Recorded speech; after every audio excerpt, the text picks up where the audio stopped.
अब सवाल यह है कि गोपाल कृष्ण साहब, एक बार फिर से आपके पास में लौटता हूं। ये इकोनॉमी के हिसाब से एक ये जो प्रोजेक्शन है उसमें एक्चुअली समझना पड़ेगा कि इजाफा कितना है, जो कह रहे हैं गौरव वल्लभ। और दूसरे ये कि हर तरफ आपने कहा अगर अलग अलग सोशियो इकोनॉमिक क्लास की बात कर लें, हर एक व्यक्ति को महसूस हो रहा है कि उसकी जिंदगी दुश्वार हुई है पहले से। ऐसा क्यों है? गौतम जी देखिए, जो गौरव वल्लभ जी कह रहे हैं, तो हम तो यही कह रहे हैं ना कि प्री कोविड लेवल पे हम जल्दी से पहुंच गए। तो जो कोविड की त्रासदी है वह केवल भारत पे ही नहीं है, पूरे विश्व पे हुई है। और आज आईएमएफ ने जो फिगर्स दी है उसने कहा है कि भारत की जीडीपी ग्रोथ रेट 9.5 और 8.5 रहेगी अगले वर्ष। और जब उसने जो ग्लोबल जो ग्रोथ है जीडीपी उसको डाउनग्रेड किया है, तो विश्व में जो ग्रोथ है उसका नेगेटिव इम्पैक्ट है जो उनकी डाउनग्रेडेशन की है गई है। फिर भी भारत की इकोनॉमी को उन्होंने सस्टेनेबल बेसिस पे 9.5 और 8.5% की जीडीपी ग्रोथ रेट से रखा है। तो अल्टीमेटली कहाँ से हम चले थे और किस स्पीड से आगे बढ़ रहे हैं, अगर उसको देखेंगे तो उससे जीडीपी की स्थिति एक पॉजिटिव सिग्नल की तरफ बढ़ रही है।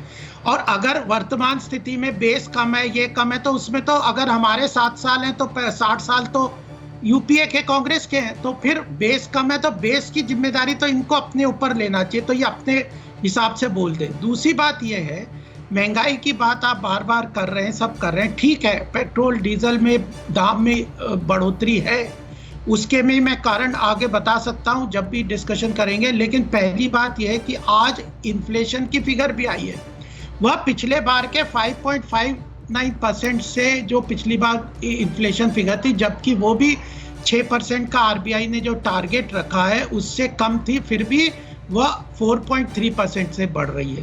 तो इन्फ्लेशन को कंट्रोल में रखते हुए सर, इन्फ्लेशन कंट्रोल में है, ये अच्छी बात है और ये जो बौद्धिक लोग हैं उनको समझ में भी आ रही होगी।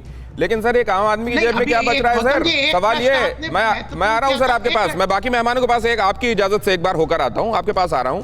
और गौरव वल्लभ, आप भी अपना पॉइंट, ये जो आप अभी कहना चाह रहे हैं इसको आप सुरक्षित रखें, मैं आपके पास लौट रहा हूं वापस। लेकिन मैं जरा समझने के लिए अमन अग्रवाल साहब के पास जाना चाहता हूं। अमन अग्रवाल साहब, बढ़ती महंगाई और इकोनॉमी की रफ्तार, क्या संबंध है इसमें? देखिए जी, जो बढ़ती महंगाई है उसके अपने कारण है, और वो बढ़ती महंगाई पिछले साल जरूरत थी सरकार को, क्योंकि हम डिफ्लेशनरी स्टेज में जा रहे थे कोरोना की वजह से। तो उस समय जो है उसको इन्फ्लेट करके ठीक करने के लिए पिछले साल तो जरूरी था, इसलिए उन्होंने काफी कर भी लगाया और वो बढ़ाते गए ऑयल पेट्रोल के ऊपर। पर अब वो जो है नियंत्रण करना उसको जरूर है, और आरबीआई गवर्नर ने भी इस बात को कहा है और भी अर्थशास्त्रियों ने कहा है कि उसको कंट्रोल करना और डीजल पेट्रोल के दाम को कंट्रोल करना बहुत जरूरी है ताकि इन्फ्लेशन कंट्रोल। पहली चीज, जहां तक अर्थव्यवस्था की बात है, 9.5% आज की डेट में बहुत कम नहीं है, काफी अच्छी ग्रोथ है। और ये कंसिस्टेंट ग्रोथ आरबीआई भी कह रहा है, आईएमएफ भी कह रहा है, एडीबी भी कह रहा है और एजेंसीज भी कह रही है। तीसरी चीज जो देखने की बात यह है कि पिछले 1.5 साल में, पिछले साल ले तो 73 billion dollars foreign direct investment आई पिछले साल मार्च 2021 तक। अगर अभी तक लें तो करीबन 85 बिलियन डॉलर आ चुके हैं।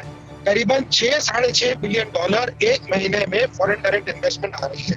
और इस स्थिति में आई है जब विश्व के अंदर कोरोना हुआ है, फिस्कल स्पेंडिंग बढ़ी हुई है, सरकारें पैसा बाहर जाने नहीं दे रही हैं, कंपनियां बाहर से निवेश वापस ले रही हैं। उस स्थिति में भी हमारे पास 6.5 बिलियन डॉलर करीबन हर माह आए हैं। इसके अलावा जो पोर्टफोलियो इन्वेस्टमेंट होती है, जो वॉलेटाइल मानी जाती है, वो भी पिछले 7 साल। तो सर क्या करना चाहिए इन तमाम बातों, ये आप अच्छा, ये आप ठीक बात है, ये आप बता रहे हैं, ये वो इंडिकेटर्स हैं जो बता रहे हैं हमारी इकोनॉमी की हालत ठीक है। परवाह देश की, सोमवार से शुक्रवार रात 10 बजे TV9 भारतवर्ष पर।